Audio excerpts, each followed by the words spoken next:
Olá, boa noite. Vamos dar início ao grupo de estudo das obras básicas da Escola Espírita Francisco Xavier. Vamos iniciar com a nossa prece. Senhor Jesus, mais uma vez aqui nos reunimos em pensamentos em Teu nome, querido Senhor.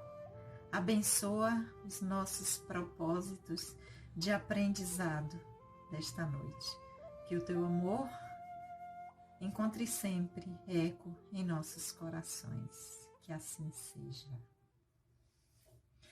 Boa noite, meus queridos. Mais uma vez nós estamos aqui para dar continuidade ao nosso grupo de estudos da Escola Espírita Francisco Xavier, que é o grupo de estudo das obras básicas, que no momento nós estamos estudando o livro dos Espíritos. Já estudamos o Evangelho segundo o Espiritismo durante 6 anos, já estudamos o Céu e o Inferno, 4 anos e meio, e em abril agora de 2020, fizemos 5 anos que estamos estudando o livro dos Espíritos.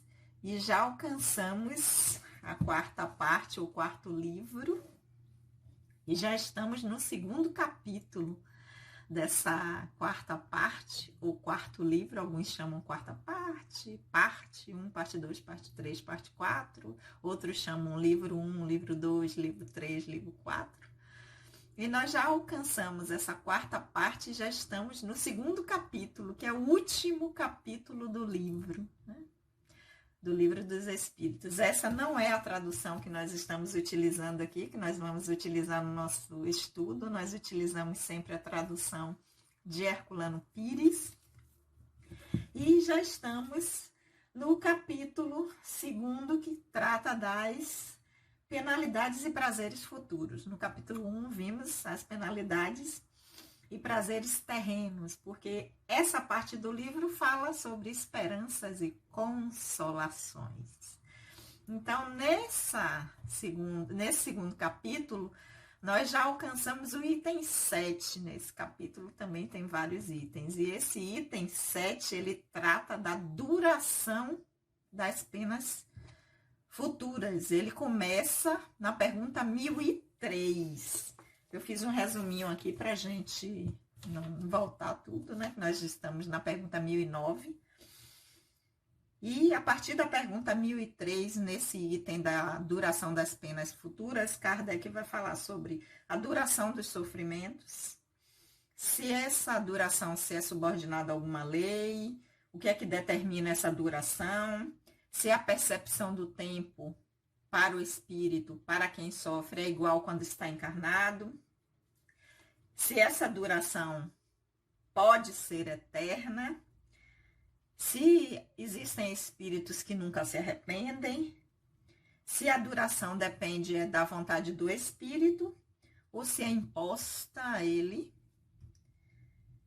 E depois que ele faz essas perguntas todas, né, 1003, 1004, 1005, 1006, 1007, 1008, na 1009, que é a que nós estamos, ele vai e diz: então, segundo tudo isso que a gente já perguntou, as penas impostas jamais seriam eternas, que é a pergunta que nós estamos a 1009. Segundo isso, né, duração, quem é que escolhe, se ela é eterna ou não. Depois de que vocês já responderam tudo isso, então, segundo isso, as penas jamais seriam eternas. Kardec quer confirmar, né? Fechar tudo que já foi dito antes. E nós vimos que essa pergunta 1009, ela é respondida por alguns espíritos que se identificam, assim como as anteriores, algumas foram respondidas desse item por São Luís. Nós já vimos que essa pergunta 1009, se essas penas jamais seriam eternas, nós vimos que a primeira parte da pergunta foi respondida por Santo Agostinho, né, que dispensa apresentações, né, que é dos padres da igreja, aqueles mais conhecidos. E eu fiz um resuminho aqui. Na parte parte que Santo Agostinho responde, ele vai nos chamar a atenção, que nós consultemos a razão e o bom senso, e que, se a gente entende pena eterna, seria uma negação da bondade de Deus. E que nós prestássemos atenção quando falássemos a palavra eternidade. Prestem atenção ao significado dessa palavra eternidade, né? E utilizem a razão para ver se isso não é negação da bondade de Deus, dizer que tem pena eterna. Que, para a gente entender a bondade de Deus, né, fechando a parte da resposta dele, nós temos que entender o verdadeiro preceito, né? A bondade de Deus está no entendimento do preceito que diz que cada um segundo as suas obras. Então, nós teremos algum nível de sofrimento, e como será esse sofrimento? De acordo com aquilo que nós fizemos. E este sofrimento jamais será eterno, no sentido de que não acaba, que vai existir para sempre. Então, é a parte de Santo Agostinho que ele chama atenção a isso. Utilizem a razão e o bom senso, e achar que existe penalidade eterna é negar a bondade de Deus. E aí a segunda parte da pergunta, que foi a semana anterior, da pergunta 1009, foi Lamennais quem respondeu, e nós vimos que ele foi um filósofo e escritor político, que ele foi padre, depois foi expulso da igreja, foi um filósofo e escritor político francês, e na parte da resposta dele, ele vai dizer que nós temos que combater essa ideia de pena eterna, porque isso configura uma blasfêmia da justiça e da bondade de Deus, né? Porque se lá, nos atributos de Deus, nós temos lá nas respostas que Deus, nos seus atributos, é soberanamente bom e justo, acreditar que tem penalidade eterna seria uma blasfêmia, porque nós estaríamos negando esse atributo de bondade e justiça. E também ele nos faz refletir que pensar dessa forma é fruto da incredulidade, do materialismo, da indiferença que está assolando há muito tempo o nosso pensamento, né? E ele diz assim, mesmo aqueles que tomam as ideias ou as palavras do Cristo, as palavras alegóricas ao pé da letra, quando ele diz que, está lá nos evangelhos, que o culpado, que se condene o culpado com fogo que não se extingue, ele diz, mesmo quem leva ao pé da letra essas afirmações, essas palavras alegóricas do Cristo, não tem nenhum local lá no Evangelho, ou nas ditas palavras do Mestre, que prove que ele condenou essa situação eternamente. Pode procurar que a gente não vai achar. Ao contrário, ele nos disse que nenhuma das suas ovelhas ficaria desgarrada. Então, se nenhuma das suas ovelhas ficaria desgarrada, é porque estas estariam de novo junto a si, ou seja, salvas por si mesmas através do arrependimento e da reparação do equívoco cometido. Na parte de Santo Agostinho também ele fala que a gente não vai penar eternamente por uma falha, um ato cometido num instante da vida. Quer dizer, às vezes a gente faz isso. Num determinado momento, numa determinada situação, a gente perde o controle, mas aquilo não nos define. Então, se nós, que estamos no nosso processo de evolução, já compreendemos isso, imagine o Criador. Mesmo na ideia de Deus que a gente tem, isso não seria possível. Então, vimos aí a primeira parte da resposta de Santo Agostinho, a segunda parte da resposta, se não tem de jeito nenhum pena eterna, de laminais. E agora vamos à terceira resposta, de quem foi essa resposta. Pois é. Primeiro nós vamos ler a resposta, como nós fizemos na outra, que está lá no Livro dos Espíritos, e depois a gente vê quem foi que respondeu. Então vamos lá.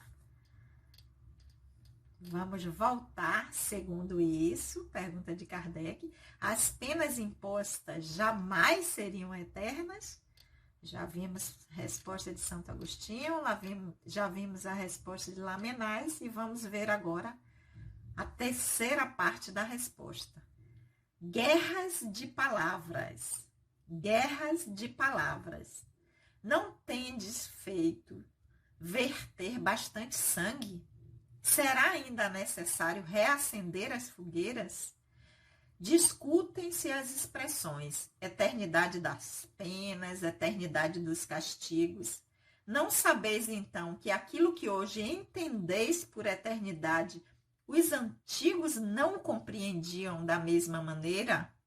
Que o teólogo consulte as fontes e, como todos vós, descobrirá que o texto hebraico não dava à palavra o mesmo sentido que os gregos, os latinos e os modernos traduziram por penas sem fim, irremissíveis. A eternidade dos castigos corresponde à eternidade do mal.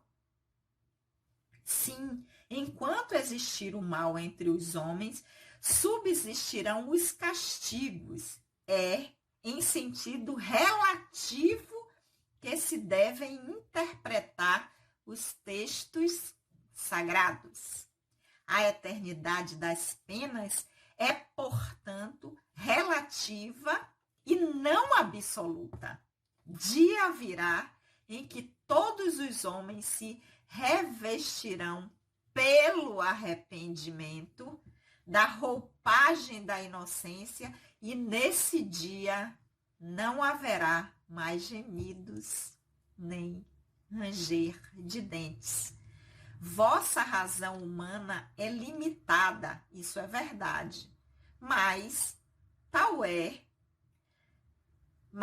tal qual é, representa um presente de Deus, e com a ajuda da razão não haverá um só homem de boa fé que compreenda de outra maneira a eternidade dos castigos. A eternidade dos castigos, como?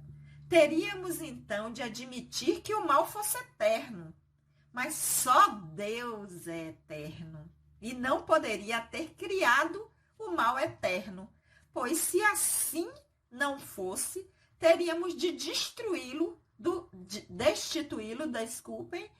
do mais belo dos seus atributos, o soberano poder, porque deixa de ser soberanamente poderoso o que pode criar um elemento destruidor de suas próprias obras. Humanidade, não mergulheis mais o teu sombrio olhar nas profundezas da terra, buscando os castigos. Chora, espera, expia e refugia-se no pensamento de um Deus infinitamente bom, absolutamente poderoso e essencialmente justo. Assinado Platão. Pois é, o filósofo da doutrina das formas, né, conhecida pela razão pura. O filósofo da razão pura, daquele que, para fornecer soluções realistas, que a gente tem que fornecer soluções realistas para os problemas universais. O filósofo da razão pura, da teoria das ideias, dos princípios. É ele que está assinando esta resposta. Mas vamos voltar a ela como nós sempre fazemos, né? A gente lê primeiro a resposta toda, depois a gente volta para a gente analisar cada parte dela, para ver o que é que esses espíritos, essas pessoas, com suas experiências evolutivas, já lá de onde chegaram, estão nos trazendo a reflexão, por já terem trilhado esse caminho. Então, ao responder, então não existe possibilidade de pena eterna, Platão começa nos dizendo, isso são apenas guerras de palavras, vocês ficarem o tempo todo, é pena eterna, é eternidade de castigo, não acaba mais. Ele diz, já não teve tanto sangue derramado, tanto sofrimento, né? Tanta gente já queimada nas fogueiras, vocês não estão satisfeitos com isso, não? E aí chama a atenção que aquilo que nós entendemos hoje por eternidade, ou seja, algo que não cessa, que não acaba, é para sempre, como nós dizemos. Os antigos, de onde veio a fonte disso, não entendiam dessa forma. É uma compreensão nossa equivocada. E aí ele diz, os teólogos, nós também, vamos lá consultar as fontes, ir no antigo e fazer a devida tradução. E nós descobriremos que lá no texto hebraico, que é onde vem isso do Velho Testamento, que está condenado ao fogo eterno, ao fogo do inferno, e aí a gente vai atualizando de acordo com as épocas, né? Agora a gente fala que vai queimar no mármore do inferno para sempre. Nós ainda vamos dando atualizações, mas está lá no Velho Testamento. Então, no texto hebraico, não dava a palavra o mesmo sentido que os gregos e que os latinos e modernos traduziram hoje, ou seja, por pena sem fim, irremessível, que não tem condição de ser sanada. E aí ele vai dizer, a eternidade dos castigos corresponde à eternidade do mal. Quem criou tudo? Deus. Se Deus é todo-poderoso, soberanamente bom e justo, né? Enquanto existir castigo, enquanto existir o mal, existirão entre os homens, subsistirão os castigos. Ou seja, o castigo só vai existir enquanto existir o mal em nós, que precisa ser visto, compreendido e transformado. A pena só vai existir enquanto isso existir no ser, no espírito. Se isso cessa, cessa também a penalidade. A eternidade das penas, portanto, é relativa e não absoluta. Enquanto realmente o espírito estiver nessa condição de ignorância, de ignorar o que é bom para si e para o outro, haverá castigo e sofrimento para ele, porque é ele mesmo que está fazendo, né? Santo Agostinho já nos diz lá no final da sua parte da resposta que, né, a cada um segundo as suas obras, enquanto a gente não modifica, a situação permanece de sofrimento, de penalidade, mas ela é relativa, porque quem vai dar a duração e quem vai determinar o final disso somos nós mesmos através do arrependimento. Então ele diz, dia virá em que os homens se revestirão pelo arrependimento. Então nós não iremos nos tornar bons apenas porque o Criador nos criou e vamos ter uma fase e depois isso se transforma em algo diferente, não. Os homens se revestirão pelo arrependimento. Então, o ser, o espírito, tem que cair em si, entender o seu processo, se arrepender. Então, por esse arrependimento, nós vestiremos a roupagem da inocência e neste dia não haverá mais gemidos nem ranger de dentes. Quando isso acontecer, que vier a compreensão, o arrependimento, o sofrimento cessa e nós vamos passar para a parte da reparação. E aí ele diz, o filósofo da razão pura nos diz, a razão humana é limitada. Isso é uma verdade. Então, vocês têm ainda uma razão limitada para entender isso. Mas, tal como representa um presente de Deus. E com a ajuda da razão que nós vamos buscar ampliar através das nossas experiências, do nosso esforço e do nosso conhecimento, não haverá um homem de boa fé que compreenda de maneira diferente a eternidade dos castigos. Ou seja, que só haverá sofrimento e que ela só vai durar o tempo em que não houve arrependimento, não houve entendimento do equívoco e da ignorância cometida. A eternidade dos castigos, como? Então, nós teríamos que admitir se tem a eternidade dos castigos, porque o castigo é só enquanto há o mal, ou seja, o não entendimento daquilo que é bom para nós, ignorância do que é bom para nós e para o outro. Se a gente disser que tem eternidade dos castigos, nós estamos dizendo que o mal é eterno. E aí ele diz, só que aí choca. Porque só o que é eterno é Deus. E Deus não ia criar o mal eterno.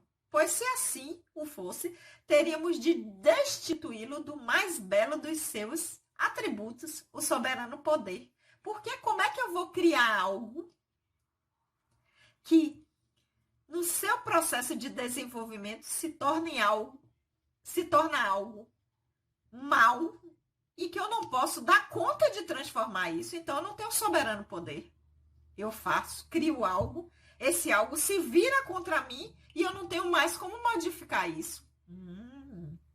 Então não é soberano poder, porque já que eu não posso consertar isso, vamos fazer uma metáfora com o nosso processo, eu não sou um construtor ou um inventor que fez algo perfeito, que fez algo que não possa ser corrigido. Então, destitui do Criador um dos seus mais belos atributos, o soberano poder, porque deixa de ser soberanamente poderoso, o que pode criar um elemento destruidor de suas próprias obras, a humanidade. Então, se Deus cria a humanidade e o mal vem, corrompe essa humanidade, e a humanidade não tem a condição de reparar isso, Deus criou algo que vai destruir a sua obra, a sua criação. Não mergulheis o teu sombrio olhar nas profundezas da terra buscando os castigos. Contrário, chora, espera, espia e refugia-se no pensamento de um Deus infinitamente bom, absolutamente poderoso e o principal, essencialmente justo, que reconhece que nós nos equivocamos, mas que quando nós entendemos isso, nos arrependemos e nos colocamos à disposição para consertar, automaticamente nos é aberto os braços e diz, vai, refaz tua caminhada.